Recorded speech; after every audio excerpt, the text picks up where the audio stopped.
Online exams కొరకు S exams Adda app ని download చేసుకోండి.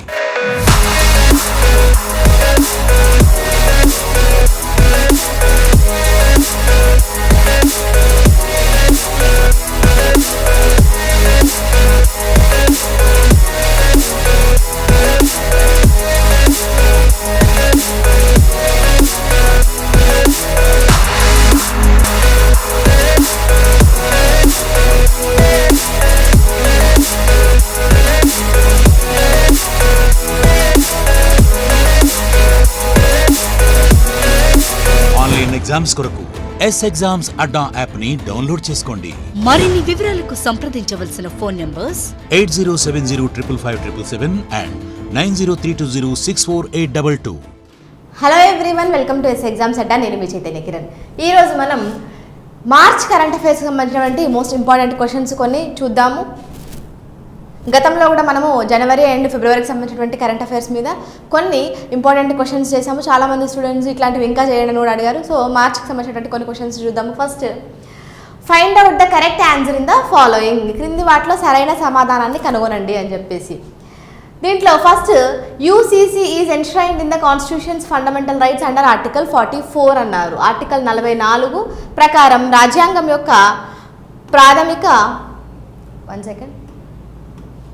ప్రాథమిక హక్కుల్లో యూసీసీ పొందుపరచబడింది అనేటువంటిది ఒక స్టేట్మెంట్. స్వతంత్ర భారతదేశంలో యూనిఫామ్ సివిల్ కోడ్పై చట్టాన్ని ఆమోదించినటువంటి ఉత్తరాఖండ్ మొదటి రాష్ట్రంగా అవతరించింది అనేటువంటిది ఇంకొక స్టేట్మెంట్. సో దీంట్లో మనకి కరెక్ట్ సరైన సమాధానాన్ని ఎంచుకోండి అని అన్నారు. ఓకేనా, రైట్.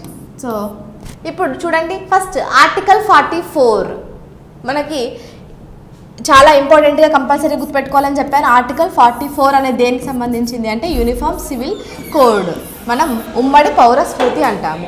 దీనిలో భాగంగా మొత్తం అంతా కూడా అంటే అన్ని రిలీజియన్స్కి సంబంధం లేకుండా ప్రతి ఒక్కరికి కూడా పౌర స్మృతి అంటే సివిల్ లాస్ ఏవైతే ఉంటాయో, లైక్ పెళ్ళి, విడాకులు, ఇలాంటి మ్యారేజ్, డివోర్స్, ఇలాంటివన్నిట్లలో కూడా కామన్ యూనిఫామ్గా ఉండేటువంటి ఒక లా తీసుకొచ్చినటువంటి ఇష్యూ. అది మనకి యూసీసీ ఉంది కాబట్టి కంపల్సరీగా దీని మీద క్వశ్చన్ రావడానికి అవకాశం ఉంది, రైట్. సో ఆర్టికల్ 44 అనేది రాజ్యాంగం యొక్క ప్రాథమిక హక్కుల్లో పొందుపరచబడింది అని అన్నారు. ఇక్కడ చూడండి, చాలా వరకు ఏం చేస్తామంటే మనం UCC okay article 44 article number correct ఉందా లేదా ఇక్కడ వరకే చూస్తారు చాలామంది. కానీ ఇక్కడ చూడండి, ప్రాథమిక హక్కులు అన్నారు, ఫండమెంటల్ రైట్స్ అన్నారు. కానీ మీకు గుర్తున్నట్టయితే కనుక ఫండమెంటల్ రైట్స్ అనేవి మనకి ఆర్టికల్ 12 నుంచి ఆర్టికల్ 35 వరకు ఉంటుంది. తర్వాత అంతా కూడా మనకి 36 నుంచి 51 వరకు ఏముంటాయంటే డిపిఎస్పి అంటాము, directive principles of state policy, ఆదేశిక సూత్రాలు. సో ఇప్పుడు ఈ 36 నుంచి 51 అన్నప్పుడు 44 అనేది ఇందులో వస్తుంది కాబట్టి అది ఫండమెంటల్ రైట్స్ కిందికి రాదు, డిపిఎస్పి కిందికి వస్తుంది, ఆదేశిక సూత్రాల కిందికి వస్తుంది, రైట్. సో ఇక్కడ ప్రాథమిక హక్కులు అనేటువంటి దాని మీద ఫోకస్ చేయాలి, ఇది తప్పు. నెక్స్ట్, స్వతంత్ర భారతదేశంలో యూనిఫామ్ సివిల్ కోడ్పై చట్టాన్ని ఆమోదించినటువంటి ఉత్తరాఖండ్ మొదటి రాష్ట్రంగా అవతరించింది. ఇది మనం ఆల్రెడీ చెప్పుకున్నటువంటి అంశమే. మనకి స్వాతంత్రానికంటే ముందు నుంచే గోవాలో పోర్చుగీస్ వాళ్ళ అప్పటి నుంచి కూడా యూనిఫామ్ సివిల్ కోడ్ అనేది ఉంది. కానీ స్వాతంత్రం తర్వాత మొట్టమొదటి రాష్ట్రం ఉత్తరాఖండ్ ఈ చట్టాన్ని ఆమోదించింది రీసెంట్గా. సో సెకండ్, ఓన్లీ 2 అనేది కరెక్ట్ ఆన్సర్. బి ఈ క్వశ్చన్కి రైట్ ఆన్సర్, సరైన సమాధానం అన్నారు కాబట్టి. ఓకేనా, ఇది. Next question, find out the incorrect statements about citizenship amendment act 2019. And మనకి ఈ రీసెంట్గా జరిగినటువంటి ఇంకొక ఇంపార్టెంట్ ఇష్యూ ఏంటి అంటే సిటిజన్షిప్ అమెండ్మెంట్ యాక్ట్కి సంబంధించింది. ఈ సిటిజన్షిప్ అమెండ్మెంట్ యాక్ట్ 2019కి సంబంధించినటువంటి క్వశ్చన్స్ కూడా డెఫినెట్గా రానున్న ఎగ్జామ్స్లో వస్తాయి, పక్కా గుర్తుపెట్టుకోండి. ఐదర్ మన ఇందాక చెప్పినటువంటి ఆర్టికల్ 44కి సంబంధించినటువంటి questions and citizenship amendment act 2019కి సంబంధించినటువంటి క్వశ్చన్స్. సో మీరు ఇక ముందు ఎప్పుడైనా సరే పాలిటీ చదువుతున్నప్పుడు డెఫినెట్గా ఈ సిటిజన్షిప్ అంటే పౌరసత్వం చాప్టర్ మీద ఎక్కువ ఫోకస్ చేయాలి. అదేవిధంగా మనకి ఇందాక చెప్పినట్టుగా డిపిఎస్పీస్, ఆదేశిక సూత్రాలు, అందులో ఎస్పెషల్లీ 44కు సంబంధించింది. సో ఇట్లా కరెంట్ అఫైర్స్లో ఏదైతే ఇష్యూ నడుస్తుందో దానికి సంబంధించినటువంటి జనరల్ స్టడీస్లో ఉన్నటువంటి ఆ ఏరియా మీద ఫోకస్ చేసుకుంటూ చదివితే కనుక మీకు ఎగ్జామ్లో ఖచ్చితంగా మంచి మార్క్స్ అనేవి వస్తాయి, right. So first, find out the incorrect statements about citizenship amendment act 2019 అన్నారు. ఒకసారి 4 స్టేట్మెంట్స్ చూసి త్వరగా ఆన్సర్ చేయండి. ఒక 2 minutes తర్వాత నేను వెంటనే మనకి తెలుగులో కూడా క్వశ్చన్ చూపిస్తాను. ఫస్ట్ అయితే ఒకసారి ఇంగ్లీష్ మీడియం వాళ్ళు ఈ క్వశ్చన్స్ చూసుకోండి. Right, first, it amended the citizenship act of 1955 to make illegal migrants who are Hindus, Sikhs, Buddhist, Jains, Parsis and Christians from Afghanistan, Bangladesh, Sri Lanka and Pakistan eligible for Indian citizenship అనేటువంటిది ఒక statement. Next, the amendments for illegal migrants will not apply to certain tribal areas in Assam, Meghalaya, Mizoram and Tripura as well as states regulated by the Inner Line Permit under the Bengal Eastern Frontier Regulations 1873. Article 11 of the Indian Constitution empowers Parliament to make any provisions to the acquisition and termination of the citizenship and all other matters relating to the citizenship. All are correct statements, no statement is wrong అని చెప్పాము. ఒక్కసారి తెలుగులో కూడా చూడండి. పౌరసత్వ సవరణ చట్టం సంబంధించినటువంటి తప్పు ప్రకటనను కనుగొనండి అన్నారు. ఆఫ్ఘనిస్తాన్, బంగ్లాదేశ్, శ్రీలంక మరియు పాకిస్తాన్ నుండి అక్రమంగా వలస వచ్చినటువంటి హిందువులు, సిక్కులు, బౌద్ధులు, జైనులు, పార్సీలు మరియు క్రిస్టియన్లను భారత పౌరసత్వానికి అర్హులుగా మార్చడానికి ఇది 1955 పౌరసత్వ చట్టాన్ని సవరించింది అనేటువంటిది ఒక స్టేట్మెంట్. అక్రమ వలసదారుల సవరణలు అస్సాం, మేఘాలయ, మిజోరాం మరియు త్రిపురలోని నిర్దిష్ట గిరిజన 6వ షెడ్యూల్లో ఉన్నటువంటి ప్రాంతాలకు, అలాగే బెంగాల్ ఈస్టర్న్ ఫ్రాంటియర్ రెగ్యులేషన్స్ 1873 ప్రకారం ఇన్నర్ లైన్ అనుమతి ద్వారా నియంత్రించబడే రాష్ట్రాలకి వర్తించవు అనేటువంటిది ఇంకొక స్టేట్మెంట్. భారత రాజ్యాంగంలోని ఆర్టికల్ 11 పౌరసత్వాన్ని పొందడం మరియు రద్దు చేయడం మరియు పౌరసత్వానికి సంబంధించినటువంటి అన్ని ఇతర విషయాలపై ఏవైనా నిబంధనలను రూపొందించడానికి పార్లమెంటుకు అధికారం ఇస్తోంది అని చెప్పేసి ఇచ్చారు. సో కంప్లీట్గా మీకు సిటిజన్షిప్ అమెండ్మెంట్ యాక్ట్ 2019 మీద అవగాహన ఉండాల్సినటువంటి అవసరం ఉంది. అవన్నీ కూడా అందులో మేజర్ ఇంపార్టెంట్ టాపిక్ పాయింట్స్ అన్నీ కూడా మనకి ఈ క్వశ్చన్లో కవర్ అయిపోయినాయి జాగ్రత్తగా చూసినట్టయితే. సో ఫస్ట్ చూడండి, ఇక్కడ ఆఫ్ఘనిస్తాన్, బంగ్లాదేశ్, శ్రీలంక మరియు పాకిస్తాన్ నుంచి అన్నారు. యాక్చువల్గా మనకి సిటిజన్షిప్ అమెండ్మెంట్ యాక్ట్ 2019 ఏం చెప్తుంది అని అంటే, ఎవరైతే ఇల్లీగల్గా మైగ్రేట్ అయినారో, కాకపోతే ఏ కంట్రీస్ నుంచి, ఆఫ్ఘనిస్తాన్, బంగ్లాదేశ్ అండ్ పాకిస్తాన్ మాత్రమే, శ్రీలంక లేదు. ఓకేనా, వచ్చినటువంటి హిందువులు, సిక్కులు, బౌద్ధులు, జైన్లు, పార్సీలు మరి క్రిస్టియన్లు, అది కరెక్టే. ఓకేనా, వాళ్ళకి పౌరసత్వానికి అర్హులుగా మార్చడానికి 1955 పౌరసత్వ చట్టాన్ని సవరించింది, కరెక్ట్. కానీ ఇక్కడ మనకి శ్రీలంక అనేది లేదు కాబట్టి ఇది స్టేట్మెంట్ తప్పు అవుతుంది. మనకు అడిగింది కూడా యాక్చువల్గా తప్పే. సో డైరెక్ట్గా ఇదే ఆన్సర్, మనకు కావాల్సినటువంటి ఆన్సర్. కానీ మిగిలినవి కూడా ఒకసారి చూద్దాము. ఇది ఈ కొన్ని ఎగ్జంప్షన్స్ ఇచ్చింది. ఆ ఎగ్జంప్షన్స్ ప్రకారంగా 6వ షెడ్యూల్లో ఉన్నటువంటి మనకి AMTM 4 స్టేట్స్ ఉంటాయి కదా, అస్సాం, మేఘాలయ, మిజోరాం, త్రిపుర, వాటిలోని ప్రాంతాలకి, అదేవిధంగా ఇన్నర్ లైన్ పరిమితి ఉన్నటువంటి వాటికి కూడా ఈ సిటిజన్షిప్ అమెండ్మెంట్ యాక్ట్ 2019 అనేది వర్తించదు, అది ఎక్సెప్షన్ అనమాట. రైట్, ఇది కరెక్టే. అదేవిధంగా ఆర్టికల్ 11 ద్వారా ఏంటి, పౌరసత్వానికి సంబంధించిన అన్ని ఇతర విషయాలపై ఏవైనా నిబంధనలు రూపొందించడానికి పార్లమెంట్కి అధికారం ఇస్తుంది, ఇది కూడా కరెక్టే. అన్ని సరైన స్టేట్మెంట్లు అన్నాడు, కానీ అది అంటే ఏ ప్రకటన తప్పు కాదన్నాడు అక్కడ, అది కూడా కాదు. మనకి తప్పు ప్రకటన ఏంటిదని అంటే ఇది. ఓకేనా, సో ఏ అనేది క్వశ్చన్కి right answer. Find out the incorrect statements about Sita Soren versus Union of India. ఇక్కడ కూడా ఇన్కరెక్ట్ అడుగుతున్నాడు, జాగ్రత్తగా చూసుకొని అందరూ కూడా ఆన్సర్ చేయండి. First, Supreme Court said that legislators cannot claim immunity from prosecution for taking bribes for speech or vote in the House. ఓకేనా, అంటే మామూలుగా లంచం తీసుకొని ఈ ఎలక్షన్ లైక్ పార్లమెంట్లో ఓటు వేసేటువంటి దానికోసం అని చెప్పేసి వచ్చేటువంటి కేసు మనకి Sita Soren versus Union of India case. దాంట్లో భాగంగా Supreme Court said that legislators cannot claim immunity from prosecution for taking bribes for speech or vote in the house. వాళ్ళకి ఎగ్జంప్షన్ అంటే వాళ్ళు దీంట్లో వాళ్ళకి ఇమ్యూనిటీ ఉంటుందని చెప్పేసి ఒక point. Next, article 194(2) confers on MPs immunity from prosecution in respect of anything said or any vote given by them in parliament or on any parliamentary committee. Article 105(2) grants similar protection to MLAs. So దీంట్లో భాగంగా ఒక article ప్రకారంగా ఎమ్మెల్యేస్కి, ఒక article ప్రకారంగా ఎంపీస్కి immunity ఇచ్చేటువంటి ఒక అంశం గురించి చెప్తున్నారు. ఒకసారి తెలుగులో కూడా చూడండి. Sita Soren versus Union of India గురించి తప్పు ప్రకటనను కనుగొనండి. సభలో ప్రసంగం లేదా ఓటు కోసం లంచం తీసుకున్నందుకు శాసనసభ్యులు ప్రాసిక్యూషన్ నుంచి మినహాయింపు పొందలేరు అని చెప్పేసి సుప్రీంకోర్టు తెలిపింది. ఆర్టికల్ 194(2) ఎంపీలకి ఇది ఇమ్యూనిటీ అంటే రోగనిరోధక శక్తి, అది కూడా కరెక్ట్ అయితే ట్రూ ట్రాన్స్లేషన్లో. కానీ ఇక్కడ ఇచ్చేటువంటి ఇమ్యూనిటీ ఏంటంటే వాళ్ళని ఎక్సెప్షన్స్ కింద తీసుకోరు అని చెప్పేసి. సో ఎంపీలకి ఇమ్యూనిటీ అనేది వస్తుంది, ఎక్సెప్షన్ వస్తుంది అన్నట్టు. ఏదైనా చెప్పబడినా లేదా ఏదైనా సంబంధించి ప్రాసిక్యూషన్ వారు పార్లమెంట్లో లేదా అంటే వాళ్ళు పార్లమెంట్లో ఏదైనా మాట్లాడిన దాటికంతా కూడా వాళ్ళు ఈ ప్రాసిక్యూషన్ నుంచి ఇమ్యూన్ అవుతారు. ఓకేనా, ఇది ఆర్టికల్ 194(2) ఎంపీలకు అంటున్నారు. 105(2) అండ్ ఎమ్మెల్యేలకు కూడా రక్షణ కలుగజేస్తుంది. ఓకేనా, ఇక్కడ ఇది ఇమ్యూనిటీ అంటే రక్షణ అన్నట్టుగా మీనింగ్ వస్తుంది. ఇప్పుడు చూడండి, దీంట్లో ఇన్కరెక్ట్ స్టేట్మెంట్స్ ఏంటి అని అడుగుతున్నారు. First Sita Soren versus Union of ఇండియాలో ఇది కరెక్ట్ స్టేట్మెంట్, అదే చెప్పింది సుప్రీంకోర్టు వాళ్ళకేమీ ఇమ్యూనిటీ లేదు అని చెప్పేసి. తర్వాత ఆర్టికల్ 194(2) ఎవరికి ఇస్తుంది అని అంటే ఎమ్మెల్యేస్కి ఇస్తుంది ప్రొటెక్షన్. 105(2) మనకి ఎంపీస్కి ఇస్తుంది. సో జస్ట్ ఇక్కడ ఎంపీస్కి ఇది ఎమ్మెల్యేస్కి. ఓకేనా, సో ఈ స్టేట్మెంట్ తప్పు, ఈ స్టేట్మెంట్ కూడా తప్పు.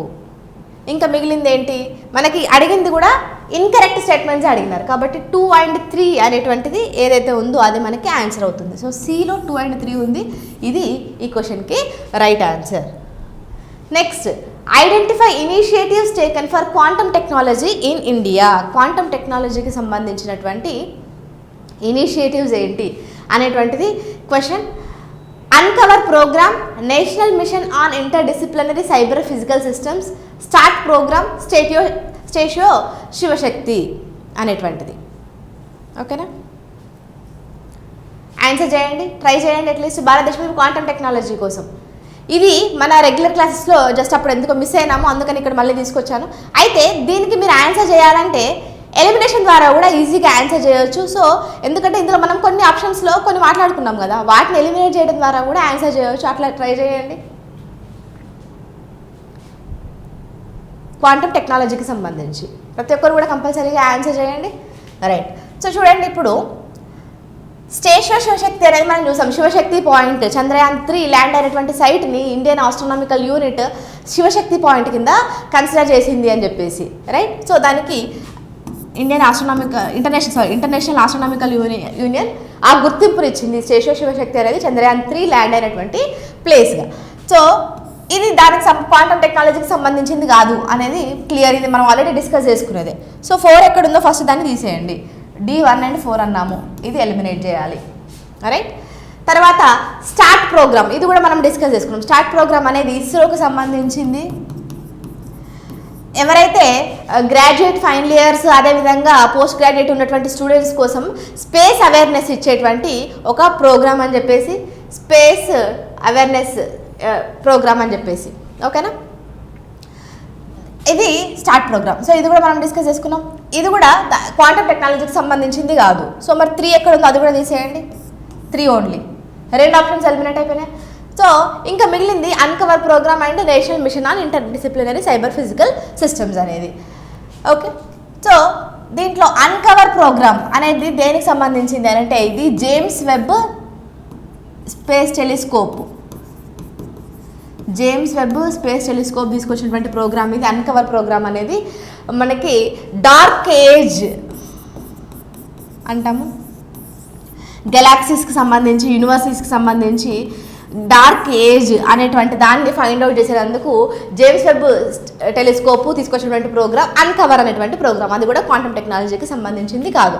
సో 1 కూడా ఏ తీసేస్తే ఇంకా మనకి 2 ఓన్లీ అనేటువంటిది ఈ క్వశ్చన్కి రైట్ ఆన్సర్. సో క్వశ్చన్ చూసి మనకి క్వాంటమ్ టెక్నాలజీ గురించి ఇనిషియేటివ్స్ మనం చదవలేదు చూడలేదు అని అనుకోకుండా మిగిలిన ఆప్షన్స్ నుంచి అట్లీస్ట్ ఎలిమినేషన్ ద్వారా కనీసం 2ని ఎలిమినేట్ చేసైనా సరే మిగిలిన వాటితో ఆప్షన్స్ పెట్టడానికి ట్రై చేయండి ప్రతిసారి. ఎందుకంటే కరెంట్ అఫైర్స్ అనేది చాలా పెద్ద సముద్రం, ప్రతిదీ మనం చదవాలని అనుకోవడం అది కరెక్ట్ కాదు.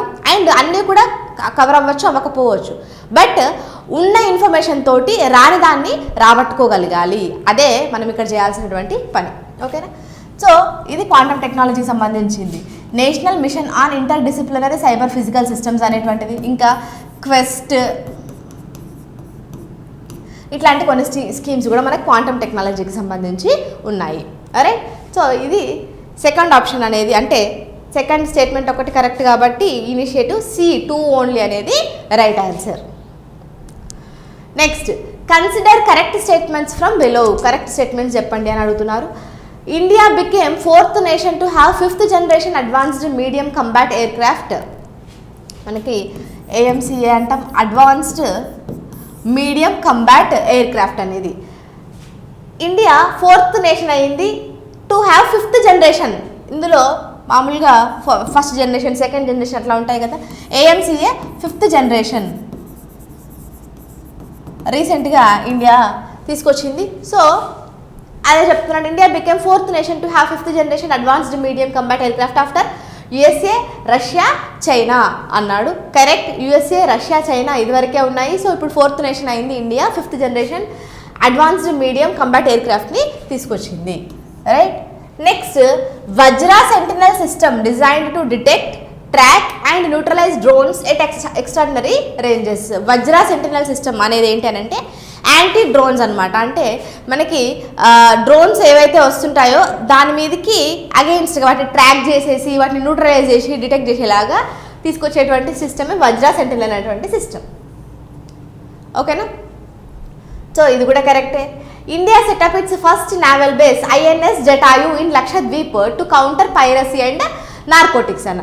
ఇది కూడా చూడండి, మనం ఈ థర్డ్ స్టేట్మెంట్ చాలాసార్లు డిస్కస్ చేసుకున్నాం, ఈవెన్ రీసెంట్ టైమ్స్లో కూడా డిస్కస్ చేసుకున్నాం. India set up it's first naval base INS Jatayu అన్నాము, కానీ లక్షద్వీప్లో ఇదేం ఫస్ట్ కాదు, సెకండ్. మినికాయిలో అయితే ఇదే ఫస్ట్, కానీ లక్షద్వీప్లో మనకి ఆల్రెడీ కవరత్తిలో INS ద్వీపరక్షక్ ఉంది. ఓకేనా. INS ద్వీపరక్షక్ అనేది ఫస్ట్ అవుతుంది. అప్పుడు INS జటాయు సెకండ్ కాబట్టి ఇది ఫస్ట్ అనేది తప్పు కాబట్టి థర్డ్ది తీసేయచ్చు. థర్డ్ది తీసేసినప్పుడు చూడండి, మీకు ఇంకా పైన రెండు తెలియకపోయినా పర్వాలేదు, మనకి కరెక్ట్ స్టేట్మెంట్స్ అడిగినారు, మీకు థర్డ్ తప్పని తెలుసు పక్కాగా. సో ఇది తీసేయచ్చు, ఇది తీసేయచ్చు, ఇంకా D తీసేయచ్చు, ఇంకా మిగిలింది ఒకటి 1 and 2 ఒకటి. ఓకేనా.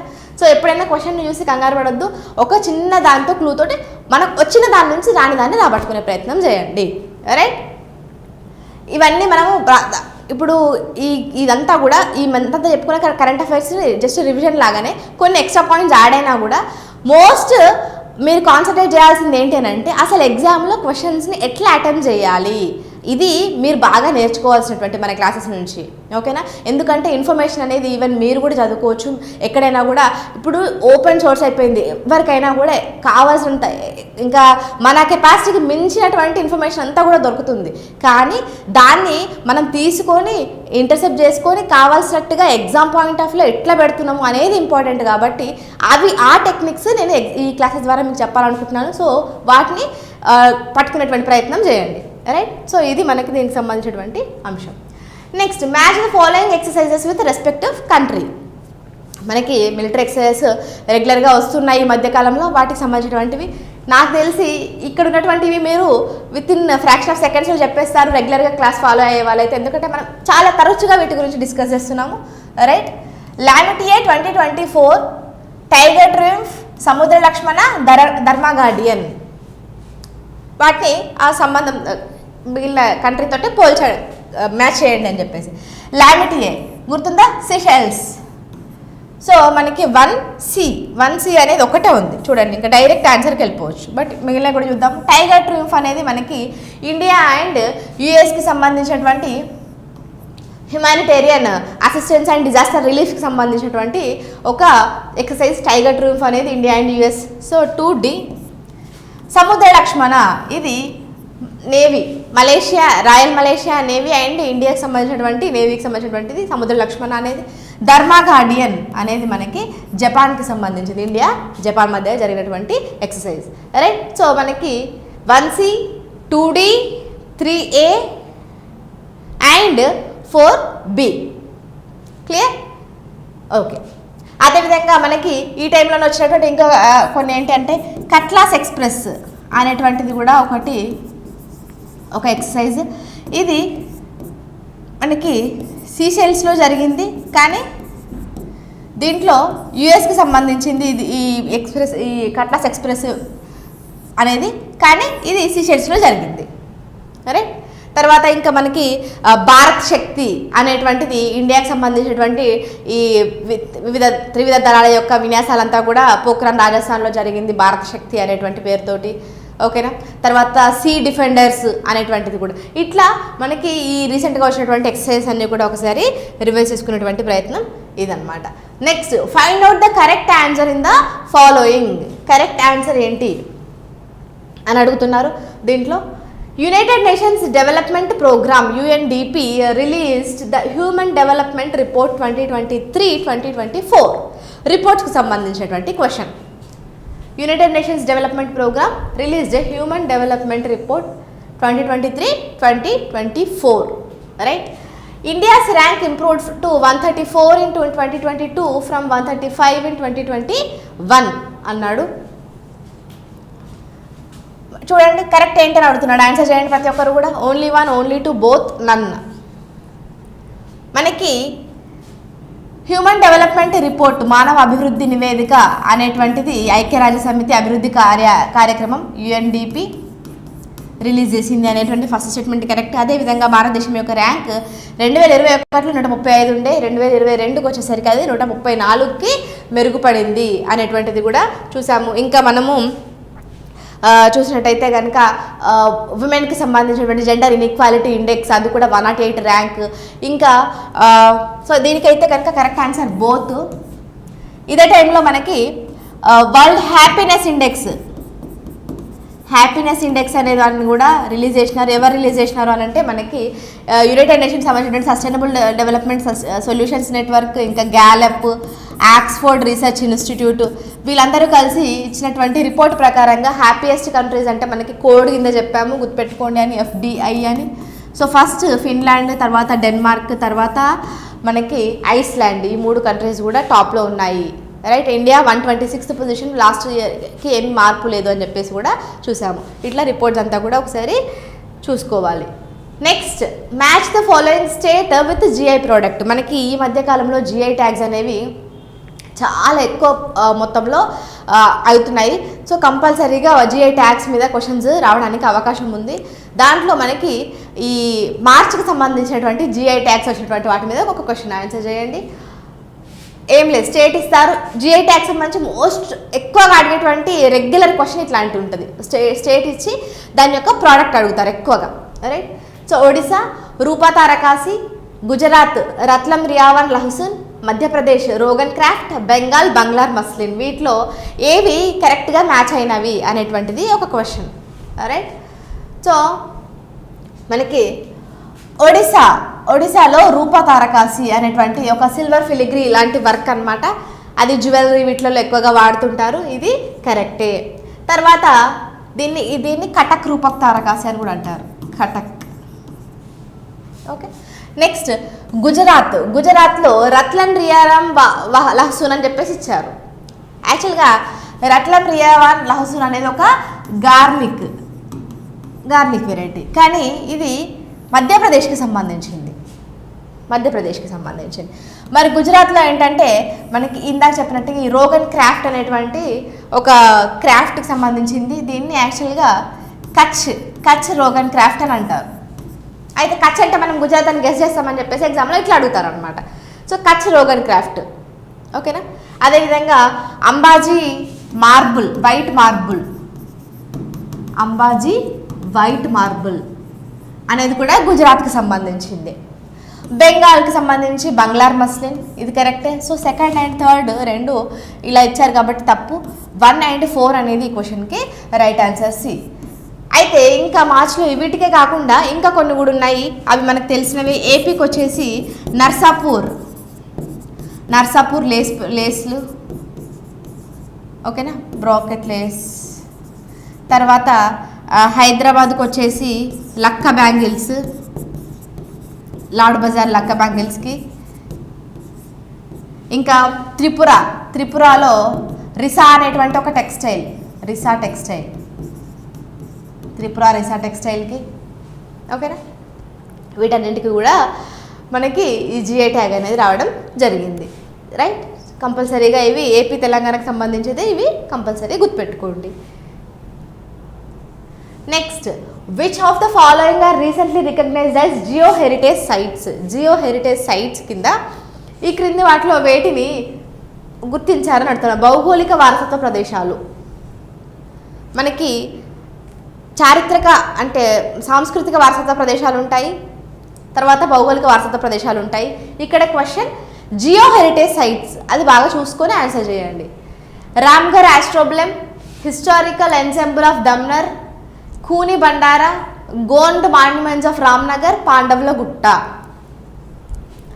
క్రింది వాటిలో ఇటీవల భౌగోళిక వారసత్వ ప్రదేశాలుగా గుర్తించబడినవి ఏంటి? రామ్ఘర్ ఆస్ట్రోబ్లెమ్, దమ్నార్ యొక్క చారిత్రక సమిష్టి, ఖూని బండారా, రామ్నగర్ గోండ్ స్మారక చిహ్నాలు, పాండవుల గుట్ట.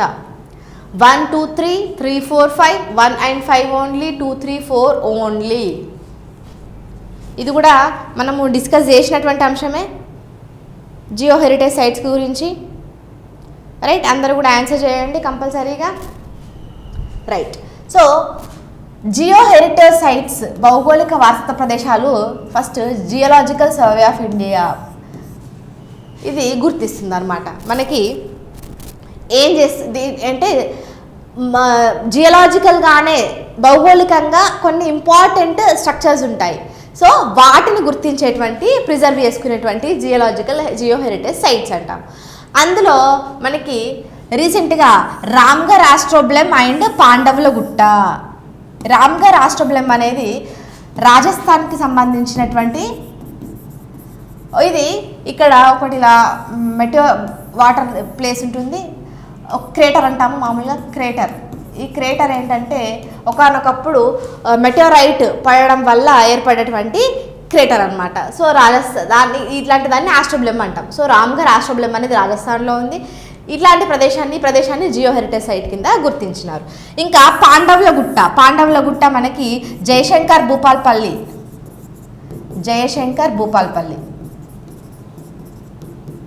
తెలంగాణ నుంచి జయశంకర్ భూపాల్పల్లికి చెందినటువంటి పాండవుల గుట్ట హిమాలయాస్ కంటే కూడా పాతది. అండ్ అక్కడ చాలా ఎక్కువ మొత్తంలో కేవ్ పెయింటింగ్స్, ఆర్ట్ పెయింటింగ్స్, ఇట్లా చాలా వాల్యుబుల్ ఇన్ఫర్మేషన్ అంతా కూడా ఉంది. అండ్ జియోలాజికల్లీ కూడా ఇంపార్టెంట్, కల్చరల్లీ కూడా ఇంపార్టెంట్, హిస్టారికల్లీ కూడా ఇంపార్టెంట్ అని చెప్పేసి మనకి ఈ పాండవుల గుట్టను కూడా జియో హెరిటేజ్ సైట్ కింద జిఎస్ఐ గుర్తించింది. సో 1 and 5 అనేది మనకి ఈ క్వశ్చన్కి రైట్ ఆన్సర్. అయితే ఇక్కడ ఇంకొక పాయింట్ కూడా దీంట్లోనే మనకి ఇంటర్లీనింగ్గా ఉంది చూడండి. ఏంటి అంటే దమ్నార్ యొక్క చారిత్రక సమిష్టి, ఖూని బండారా, రామ్నగర్ గోల్డ్ స్మారక చిహ్నాలు. ఇవి 3 యునెస్కో వరల్డ్ హెరిటేజ్ సైట్స్ కోసం మనకి టెంటేటివ్ లిస్ట్ అంటారు. ముందు టెంటేటివ్ లిస్ట్లో పెడితే ఆ తర్వాత వాటికి కన్ఫర్మేషన్ గుర్తింపు రావడానికి ఛాన్స్ ఉంటుంది. ఫస్ట్ టెంటేటివ్ లిస్ట్కి సెలెక్ట్ అవ్వాలన్నమాట. అట్లా దమ్నార్ యొక్క మధ్యప్రదేశ్ నుంచి 3 కూడా యాక్చువల్గా మధ్యప్రదేశ్ నుంచి మొత్తంగా 6 ప్లేసెస్ యునెస్కో టెంటేటివ్ లిస్ట్కి ఎన్నికైనాయి. అందులో భాగంగా ఒకటి దమ్నార్ యొక్క చారిత్రక సమిష్టి అనేది అంటే historical ensemble of Dhamnar, Khooni Bhandara, Ramnagar Gond స్మారక చిహ్నాలు. ఇంకా ఈ 3 కాకుండా మనకి భోజేశ్వర్ టెంపుల్, తర్వాత rock arts of Chambal valley, okay, తర్వాత గ్వాలియర్ కోట. అంతకుముందు కూడా మనకి టెంటేటివ్ లిస్ట్లో మహారాష్ట్ర సంబంధించినటువంటి మరాఠా కోటలు కూడా ఉన్నాయి. ఇప్పుడు ఇంకా వాటికి తోడుగా ఈ మధ్యప్రదేశ్కి చెందినటువంటి 6 దమ్నార్ యొక్క చారిత్రక సమిష్టి, ఖూని బండారా, రామ్నగర్ గోండ్ స్మారక చిహ్నాలు, భోజేశ్వర్, చంబల్ వ్యాలీకి సంబంధించినటువంటి సైట్స్, గ్వాలియర్ ఫోర్ట్, ఈ 6 కూడా మనకి యునెస్కో వరల్డ్ హెరిటేజ్ లిస్ట్లో టెంటేటివ్ లిస్ట్లో ఉన్నాయి. కన్ఫర్మేషన్ కాదు. టెంటేటివ్ లిస్ట్ అంటే ముందు టెంటేటివ్ లిస్ట్లో పెడతారు, తర్వాత వాటికి కన్ఫర్మేషన్ రావచ్చు అనమాట. ఓకేనా? అట్లా ఇవి ఇంపార్టెంట్. ఇవేమో జియో హెరిటేజ్ సైట్స్. ఓకేనా? ఇదంతా కూడా ఇంపార్టెంట్, గుర్తుపెట్టుకోండి. Next, statue of valour is the statue of which of the following persons. Statue of valour శౌర్య విగ్రహం లేదంటే పరాక్రమ విగ్రహం అని అనొచ్చు. అనేది క్రింది వారిలో ఎవరి విగ్రహం? మనకి చూసుకున్నట్టయితే ఇండియా మొత్తంలో చాలా విగ్రహాలు చాలా పేర్లతోటి ఉన్నాయి. దాంట్లో స్టాచ్యూ ఆఫ్ వాలర్ అనేది ఏంటి అని అడుగుతున్నారు. ఇది రీసెంట్గా పెట్టింది. ఫస్ట్ అంబేద్కర్ గారి గురించి చూడాలంటే స్టాచ్యూ ఆఫ్ సోషల్ జస్టిస్ అనేటువంటి పేరుతోటి మనకి వరల్డ్లోనే హైయెస్ట్ మనకి 206 ఫీట్ ఉన్నటువంటి అంబేద్కర్ విగ్రహము ఎక్కడ, విజయవాడ మెయిన్ సెంటర్లోనే ఉంటుంది. మీరు చూసే ఉంటారు నాకు తెలిసి, రైట్. అంబేద్కర్, ఇది స్టాచ్యూ ఆఫ్ సోషల్ జస్టిస్. తర్వాత Ramanujacharya statue of equality, Shamshabad ముచ్చింతల దగ్గర, హైదరాబాద్, తెలంగాణలో స్టాచ్యూ ఆఫ్ ఈక్వాలిటీ రామానుజాచార్యకి సంబంధించి. సర్దార్ వల్లభాయ్ పటేల్ మనకి స్టాచ్యూ ఆఫ్ యూనిటీ అనేటువంటి పేరుతోటి గుజరాత్లో, నర్మదా నది తీరంలో గుజరాత్లో సర్దార్ వల్లభాయ్ పటేల్ ఉంది.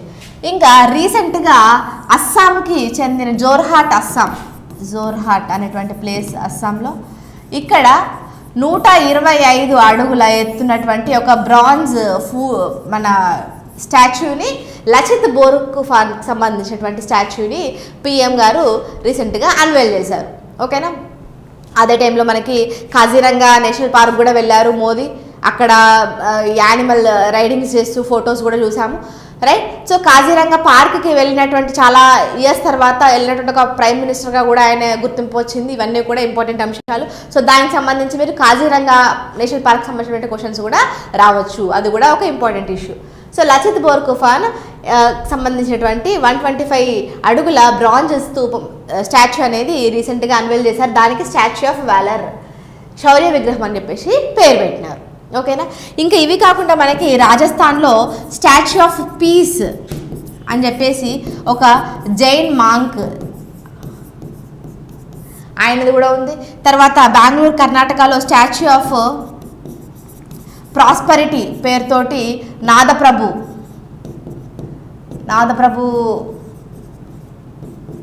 స్టాచ్యూ ఉంది, స్టాచ్యూ ఆఫ్ ప్రాస్పరిటీ పేరుతో. ఓకేనా.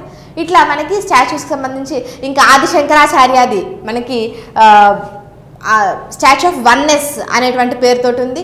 ఇట్లా ఇవన్నీ కూడా స్టాచ్యూస్ అనగానే ఒక దగ్గర కంప్లీట్గా నోట్ డౌన్ చేసుకోండి, చాలా చాలా ఇంపార్టెంట్ అన్నీ కూడా. స్టాచ్యూ ఆఫ్ వన్నెస్ అంటేనేమో ఆదిశంకరాచార్య, స్టాచ్యూ ఆఫ్ ఈక్వాలిటీ ఏమో Ramanujacharya, statue of unity Sardar Vallabhbhai Patel, statue of equality Ramanujacharya, statue of Waller Lachit Borphukan, statue of social justice Ambedkar, statue of piece Jain monk, statue of prosperity Nadaprabhu. ఇట్లా. ఓకేనా. ఇదంతా దీనికి సంబంధించినటువంటి అంశాలు. అండ్ ఇప్పుడు మరి లచిత్ బోర్ఫుకన్ గురించి కూడా ఇవన్నీ స్టాచ్యూకి సంబంధించినటువంటి ఒక పాయింట్స్. ఇంకా ఈయనది రీసెంట్గా అన్వెయిల్ చేశారు కాబట్టి ఈయన గురించి కూడా చదువుకోవాల్సిన అవసరం ఉంటుంది. ఎవరైనా అంటే అహోమ్ కింగ్డమ్, అంటే అస్సాంకి ముందు అహోమ్ రాజ్యం ఉండేది. అహోమ్ కింగ్డమ్లో మొట్టమొదటిసారిగా ఈ మిలిటరీ సంబంధించినటువంటి హెడ్ అన్నమాట, మిలిటరీ హెడ్. ఈయన నాయకత్వంలో జరిగినటువంటి యుద్ధం ఇంపార్టెంట్ ఏంటి అంటే బ్యాటిల్ ఆఫ్ సరాయ్ఘట్ యుద్ధం అనేది మొఘల్ ఫోర్సెస్కి అండ్ ఈ అహోమ్ ఫోర్సెస్కి జరిగినటువంటిది సరాయ్ఘట్ యుద్ధం, రైట్. లచిత్ బోర్ఫుకన్ అనేది యాక్చువల్గా ఆ ఒక్క మిలిటరీ టైటిల్ అన్నమాట, పేరు లచిత్, రైట్. ఇదంతా దీనికి సంబంధించినటువంటి అంశం. Next, consider following statements about green credit ప్రోగ్రామ్కి సంబంధించినటువంటి అంశం. It is aligned with the lifestyle for environment initiative. It promotes sustainable living, environmental conservation. It is established under the Energy Conservation Act 2001 with Minister of Environment, Forest and Climate Change as nodal agency. It is key outcome of UN Environment Assembly concluded at UNEP in Kenya అన్నారు. Green credit programme అంటే ఏంటి మనం ఇదివరకు చూసాము. దీని కింద కొన్ని రాష్ట్రాలలో ఇప్పటికే చాలా ఎక్కువ మొత్తంలో ల్యాండ్ కూడా సెగ్రిగేట్ చేసినారు, లైక్ అంత గ్యాదర్ చేసినారని కూడా చూసినాం. ఏంటి గ్రీన్ క్రెడిట్ ప్రోగ్రామ్ అంటే మనకి కార్బన్ క్రెడిట్స్ లాగానే కొన్ని ఇప్పుడు ఏదైతే ప్లేసెస్లో ఎక్కడైతే అన్యూజ్డ్ ల్యాండ్స్ ఉంటాయో, వేస్ట్ ల్యాండ్స్ ఇట్లాంటివన్నిటిని కూడా గ్యాదర్ చేసి అక్కడ మొత్తం అంతా గ్రీనింగ్ చేయడము, ఇట్లా చేయడం అనేటువంటి ప్రోగ్రాము గ్రీన్ క్రెడిట్ ప్రోగ్రామ్ అనమాట. సో అట్లా ఎవరైతే ఆల్మోస్ట్ ఒక 5 హెక్టార్స్ వరకు అంతా కూడా గ్రీన్ అంటే చెట్లు పెంచడము ఇట్లాంటి ఎకో ఫ్రెండ్లీ ఇనిషియేటివ్స్ చేస్తారో వాళ్ళకి గ్రీన్ క్రెడిట్స్ ఇస్తారు. ఓకేనా. సో అవి ట్రేడబుల్, ఇదంతా కూడా చూసాము. సో దాంట్లో భాగంగా గ్రీన్ క్రెడిట్ ప్రోగ్రామ్ అనేది లైఫ్ స్టైల్ ఫర్ ఎన్వైరన్మెంట్ అనేటువంటి దాంట్లో భాగంగా సస్టైనబుల్ లివింగ్ కోసం ఎన్విరాన్మెంటల్ కన్జర్వేషన్ ప్రోగ్రాము, అది చాలా న్యాచురల్గా అర్థమైపోతుంది. కరెక్టే. Next the energy conservation act 2001 కింద ఇది నోడల్ ఏజెన్సీగా స్థాపించబడింది అని అన్నారు. కానీ కాదు, మనకి ఇది ఎన్విరాన్మెంట్ యాక్ట్ కింద 1986 కింద. సో తప్పది. సెకండ్ తప్పు అన్నప్పుడు ఇది కూడా తప్పు. ఇంకా 1 కరెక్ట్ అని ఆల్రెడీ తెలుస్తుంది. 1 ఓన్లీ 1 3. ఇది కెన్యాలోని UNEPలో ముగిసిన UN పర్యావరణ సభ యొక్క కీలక ఫలితం అన్నారు. కానీ కాదు, యాక్చువల్గా ఇది వేరే అంటే సంబంధం లేని అంశం. UNEPలో మనకి యునైటెడ్ నేషన్స్ ఎన్విరాన్మెంట్ అసెంబ్లీ అనేటువంటిది కెన్యాలో జరిగింది. సో ఇది ఒక పాయింట్ అనమాట, గుర్తుపెట్టుకోండి. యునైటెడ్ నేషన్స్ ఎన్విరాన్మెంట్ అసెంబ్లీ 6 అనేది UNEPకి సంబంధించి కెన్యాలో జరిగింది. కానీ దీనికి సంబంధం లేనటువంటి ఇష్యూ. రైట్. సో ఓన్లీ 1 అనేది క్వశ్చన్కి right answer. Okay. Next identify incorrect statements from below. Incorrect statements అన్నాడు. Belgium has become the first country in Europe and India in Southeast Asia to recognize ecocide as international crime. ఆగ్నేయాసియాలోని Europe మరియు భారతదేశంలో ఎకోసైడ్ను అంతర్జాతీయ నేరంగా గుర్తించడం మొదటి దేశంగా Belgium అవతరించింది అన్నారు. కానీ ఇక్కడ చూడండి, Belgium has become the first country in Europe, ఇక్కడ వరకు కరెక్టే. దేనికి? ఎకోసైడ్ని ఇంటర్నేషనల్ క్రైమ్ కింద గుర్తించింది. కానీ India and south east Asia కూడా రికగ్నైజ్ చేసింది అంటున్నారు. కానీ ఇండియా ఇంకా ఎకోసైడ్ సంబంధించి ఇంటర్నేషనల్ క్రైమ్ అని చెప్పేసి ఏమీ చేయలేదు. కాబట్టి ఆ సెకండ్ పార్ట్ తప్పు అవుతుంది, ఇండియా ఉంది కాబట్టి. మనం ఏం చేస్తామంటే చాలాసార్లు చూస్తుంటాం, బెల్జియం చాలాసార్లు చెప్పాను నేను కూడా, ఎకోసైడ్ అనేది బెల్జియం అనగానే ఎకోసైడ్ అనేది. కానీ అక్కడ ఇండియా అనేది కూడా ఇచ్చారు కాబట్టి క్వశ్చన్ జాగ్రత్తగా చదవాలి. అది తప్పు statement. Next, pyrolysis is a process of thermal decomposition of organic matter in the absence of oxygen which always produce carbon dioxide. pyrolysis అనేటువంటి ఒక అంశం గురించి మనకి పైరో అంటే ఫైర్ అని. సో ఇది ఒక process, thermal decomposition of organic matter in the absence of oxygen which always produce carbon dioxide. Correct. ఇది డైరెక్ట్గా పైరాలసిస్ అనే దానికి ఎక్స్ప్లెనేషన్ అనమాట, డెఫినేషన్ అని చెప్పొచ్చు. Next, ethanol 100 fuel was launched by the ministry of petroleum and natural gas which has blend of 100% ethanol అన్నాడు. కానీ ethanol 100 పేరు ఉంది, కానీ ఇది 100% ఇథనాల్ కాదు. కానీ ఎక్కువ మొత్తంలో ఇథనాల్ అనమాట, 92, 94, 96 వరకు కూడా కొంత పర్సంటేజ్ వరకు ఉండొచ్చు. సో ఇథనాల్ ఉంటుంది కాబట్టి 100% అనేది తప్పు. థర్డ్ తప్పు. అదేవిధంగా ఫస్ట్ది కూడా తప్పు. సారీ, మనకి ఇన్కరెక్ట్ స్టేట్మెంట్స్ అడిగారు. Okay, done. సో ఇన్కరెక్ట్ అడిగారు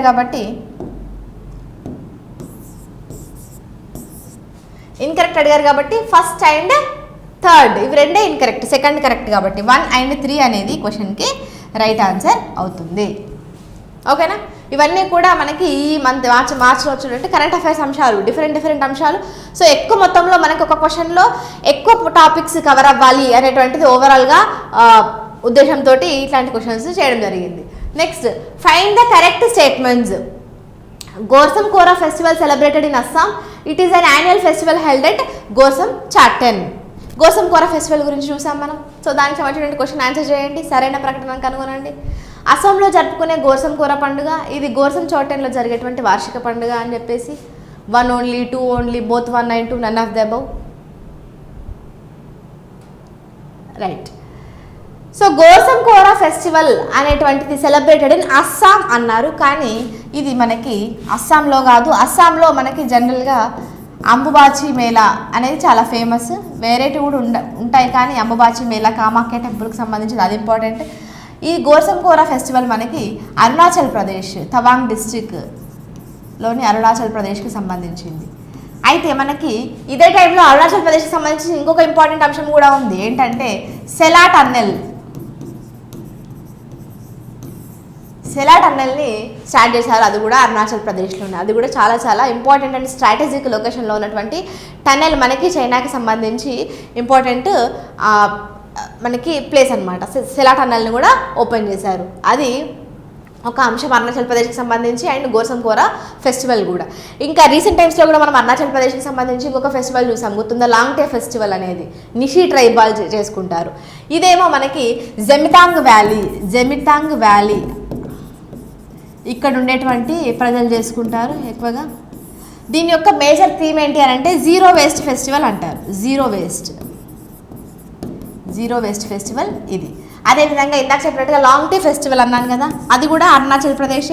అది ఏంటంటే సాక్రిఫైస్ ఆఫ్ యానిమల్ని నిషేధిస్తారు ఆ ఫెస్టివల్లో. జంతు బలి నిషేధంతో కోసం చేసేటువంటి ఒక పండుగ లాంగ్ టే ఫెస్టివల్ అనేది నిషి ట్రైబ్ వాళ్ళది, అరుణాచల్ ప్రదేశ్ అది కూడా. రైట్, ఇట్లా అరుణాచల్ ప్రదేశ్ అనగానే ఈ అంశాలన్నీ కూడా మీరు రికలెక్ట్ చేసుకోవాలి. నెక్స్ట్ ఇది గోర్సం చాటెన్లో జరిగేటువంటి వార్షిక పండుగ. అవును, ఇది యాన్యువల్గా గోర్సం చాటెన్ అనేటువంటిది ఒక మనకి 95 అడుగులు ఎత్తున్నటువంటి ఒక స్తూప అనమాట. అక్కడ సెలబ్రేట్ చేసుకుంటారు. అది 13వ సెంచరీకి సంబంధించినటువంటి లామా ప్రదార్ అనేటువంటి ఒక మాంక్ కట్టించారు. ఆ స్తూపా దగ్గర సెలబ్రేట్ చేసుకుంటారు గోర్సం చాటెన్లో గోర్సంకోర అనేటువంటి ఫెస్టివల్. రైట్, సో ఫస్ట్ తప్పు మనకి అస్సోం అన్నాం కాబట్టి ఒకటి తప్పు కాబట్టి ఏఎన్సీ పోతుంది. ఇంకా ఇది గోర్సం చాటెన్ జరిగే వార్షిక పండుగ అనేది కరెక్ట్ కాబట్టి B2 ఓన్లీ అనేది క్వశ్చన్కి right answer. Next, consider the following statements about Pushpak సంబంధించి మనం చూసాము. ISRO conducted reusable launch vehicle landing experiment on Chinook helicopter of Indian Air Force. It uses multiple independently targetable re-entry vehicle technology. It is reusable two-stage orbital launch vehicle which can deliver payloads to high Earth orbit and return to Earth for use again. So ఇక్కడ జాగ్రత్తగా చూడండి, పుష్పక్ అన్నాడు. అసలు పుష్పక్ అనగానే ఏంటి అని అంటే మనకి ఇదొక రీయూజబుల్ లాంచ్ వెహికల్. ఇది ఏం చేస్తుంది అని అంటే రీయూజబుల్ లాంచ్ వెహికల్ ఏదైతే మనకి పేలోడ్స్ని లోయర్ ఆర్బిట్ వరకు తీసుకెళ్ళి మళ్ళీ దాన్ని రీయూజ్ చేసుకునేటువంటి ఒక అంశం అనమాట. ఇది వరకు ఆల్రెడీ ఒకసారి జరిగింది, ఇది సెకండ్ టైము. ఫస్ట్ చేసినటువంటి ఈ రీయూజబుల్ లాంచ్ వెహికల్ ఏదైతే ఉందో RLV-LEX అంటారు. సో అది ఆల్రెడీ 01 ఫస్ట్ ఏదైతే ఉందో దాని తర్వాత దాన్ని మళ్ళీ రిటర్న్ ఎర్త్కి వచ్చిన తర్వాత ఇప్పుడు సెకండ్ది కూడా చేసినారు, అది కూడా సక్సెస్ఫుల్గా అయింది, అది పుష్పక్. ఓకేనా, అయితే ఇది correct. First ISRO conducted reusable launch vehicle landing experiment on Chinook helicopter of Indian air force. It uses multiple independently targetable reentry vehicle అన్నాడు టెక్నాలజీ. ఇది యాక్చువల్గా దేనికి సంబంధించింది, ఇది DRDOకి సంబంధించినటువంటి మిషన్ దివ్యాస్త్ర అని చదివాం, గుర్తుందా? మిషన్ దివ్యాస్త్ర అంటే అగ్ని 5 మిసైల్కి సంబంధించినటువంటిది. సో ఇప్పుడు ఇక్కడ మనకి ఈ క్వశ్చన్లోనే చూస్తున్నట్టయితే మీరు అగ్ని 5 మిషన్ దివ్యాస్త్రకు సంబంధించింది ఇది చూడాలి. అగ్ని 5 అనగానే మీకు గుర్తు రావాల్సింది ఏంటి అంటే surface to surface and multiple independently targetable reentry vehicle MIRV technology అనేటువంటిది. అంటే ఒకేసారి మల్టిపుల్ టార్గెట్స్ని పెట్టగలుగుతుంది అని చెప్పేసి ఇది దీని యొక్క చాలా ఇంపార్టెంట్ ఫీచర్ కూడా అగ్ని 5లో ఇదే అని చెప్పి డిస్కస్ చేసినాం, మల్టిపుల్ ఇండిపెండెంట్లీ టార్గెటబుల్ టెక్నాలజీ అనేది. రైట్, ఇది ఒక అంశము. పుష్పక్ అనేది అది ఇస్రోకి సంబంధించింది, అది ఇంకొక అంశం. It is reusable two-stage orbital launch vehicle, okay, which can deliver payloads to high earth orbit అన్నాడు కానీ ఇది లో ఎర్త్ ఆర్బిట్. ఓకేనా, అందుకే తప్పు. 1 ఓన్లీ అనేది కరెక్ట్, కానీ మనకి అడిగింది కూడా కరెక్టే కాబట్టి 1 ఓన్లీ B అనేది క్వశ్చన్కి రైట్ ఆన్సర్ అవుతుంది. సో మనకి ఇక్కడ ఈ క్వశ్చన్లో చూసినట్టయితే ఇటు పుష్పక్ గురించి చూసాము, అదేవిధంగా అగ్ని 5 మిషన్ దివ్యాస్త్రకు సంబంధించినటువంటి అంశం కూడా చూసాము. రెండు కూడా ఇంపార్టెంట్, జాగ్రత్తగా చూసుకోవాలి. Next, figure out incorrect statements from the below. Incorrect statements ఏంటి అని అడుగుతున్నాడు వీటిల్లో. India AI is implemented by India AIF digital India corporation under ministry of science and technology. అసలు AI గురించి మనం చాలాసార్లు డిస్కస్ చేసుకున్నాం, ఈ మధ్య రెగ్యులర్గా వస్తుంది అని చెప్పేసి. ఆర్టిఫిషియల్ ఇంటెలిజెన్స్కి సంబంధించి యూరోపియన్ యూనియన్ మొట్టమొదటిసారిగా ఒక చట్టం చేసింది, అందుకొని వార్తల్లోకి వచ్చింది. ఆర్టిఫిషియల్ ఇంటెలిజెన్స్ సంబంధించినటువంటి యాక్ట్ తీసుకొచ్చింది మొట్టమొదటిసారిగా యూరోపియన్ యూనియన్. అదేవిధంగా యునైటెడ్ నేషన్స్ జనరల్ అసెంబ్లీ కూడా ఈ ఆర్టిఫిషియల్ ఇంటెలిజెన్స్కి సంబంధించినటువంటి తీర్మానం రెజల్యూషన్ని తీసుకొచ్చింది, అందుకు కూడా వార్తల్లోకి వచ్చింది. ఇంకా ఆర్టిఫిషియల్ ఇంటెలిజెన్స్కి సంబంధించినటువంటి మొట్టమొదటి సాఫ్ట్వేర్ ఇంజనీర్ మనకి డెవిన్ వచ్చారు. అండ్ దాని లాగానే ఇండియాలో కూడా దేవిక అనేటువంటి పేరుతో వచ్చారు. ఇంకా ఐరిస్ అనేటువంటి పేరుతోటి కేరళలో మొట్టమొదటి ఏఐ టీచర్ వచ్చారు. ఇట్లా అన్ని రంగాలలో కూడా మనకి ఏఐ వచ్చారు.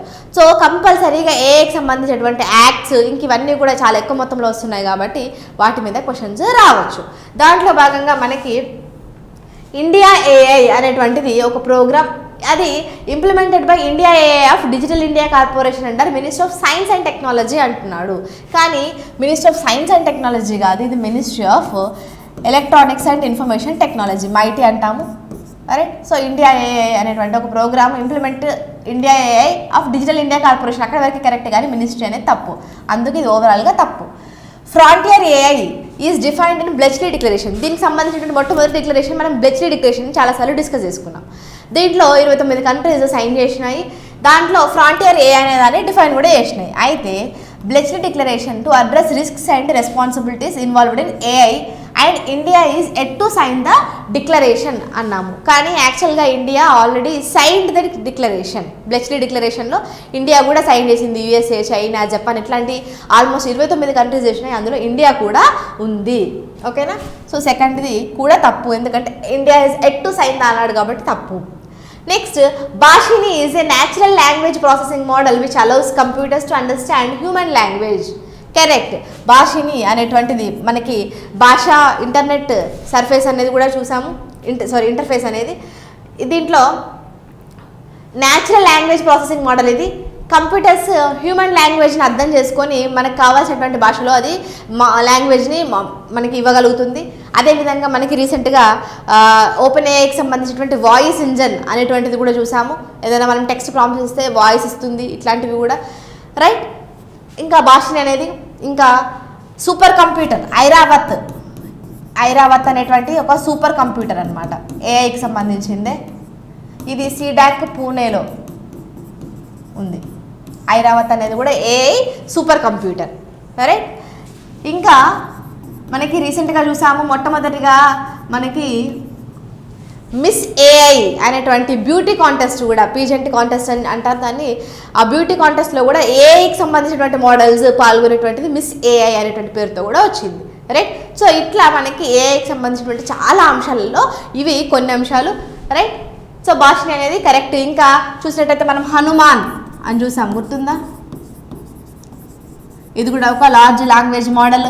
మనకి చాట్ జీపీటీ లాగానే భారత్ జీపీటీలో భాగంగా మనకి రిలయన్స్ అండ్ ఐఐటి బాంబే వాళ్ళు కలిసి తీసుకొచ్చినారు హనుమాన్ అనేటువంటిది.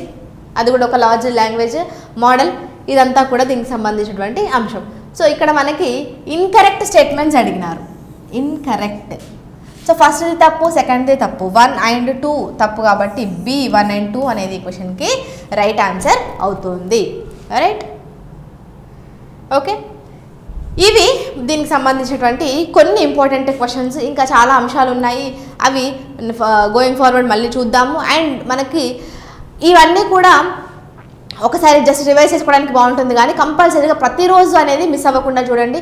ఎందుకంటే ఒక టాపిక్ ఒకరోజు మిస్ అయినా అది ఇంకొక దగ్గర కవర్ చేస్తాం కాబట్టి ఖచ్చితంగా ఎవ్రీడే కన్సిస్టెంట్గా ప్రిపరేషన్ ఎట్లా చదవడం ఇంపార్టెంటో అదేవిధంగా ప్రతిరోజు మీరు క్లాసెస్ వింటేనే ఒక ఓవరాల్ అండర్స్టాండింగ్ అనేది వస్తుంది. అండ్ లింక్ను కూడా ఎస్టాబ్లిష్ చేసుకోగలుగుతారు, ఒకదానికొకటి, ఒక పాయింట్కి ఒక పాయింట్ లింక్ అనేది. సో ఒకరోజు చూసి ఒకరోజు మానేయడం, ఒకరోజు చదివి ఒకరోజు మానేయడం చేయకుండా, ఎగ్జామ్స్ చాలా దగ్గరలో ఉన్నాయి కాబట్టి ఫోకస్డ్గా ఉండండి, రెగ్యులర్గా ఉండండి, అండ్ కన్సిస్టెంట్ ప్రిపరేషన్ అనేది అలవాటు చేసుకోండి. డెఫినెట్గా ఖచ్చితంగా ఈ ఇయర్ ఎండ్ కల్లా సక్సెస్ అవ్వాలి అని మనస్ఫూర్తిగా కోరుకుంటూ, ఇది ఈరోజు మన కరెంట్ అఫైర్స్ క్లాస్. ఖచ్చితంగా ఆ వీడియో నచ్చితే లైక్ చేయండి, మీ ఫ్రెండ్స్ అందరికీ కూడా షేర్ చేయండి, అండ్ మన ఛానల్ని సబ్స్క్రైబ్ చేసుకోకపోతే వెంటనే సబ్స్క్రైబ్ కూడా చేసుకోండి. That's all for today. Thank you so much. Happy learning. Online exams కొరకు ఎగ్జామ్స్ అడ్డా యాప్ని డౌన్లోడ్ చేసుకోండి.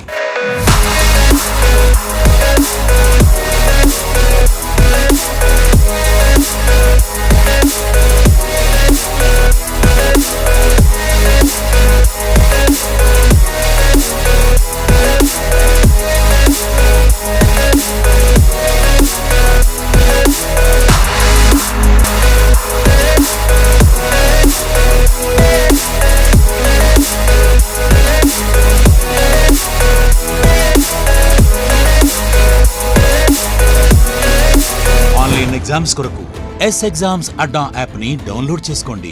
మరిన్ని వివరాలకు సంప్రదించవలసిన ఫోన్ నంబర్స్ 8070555577 and 9032064822.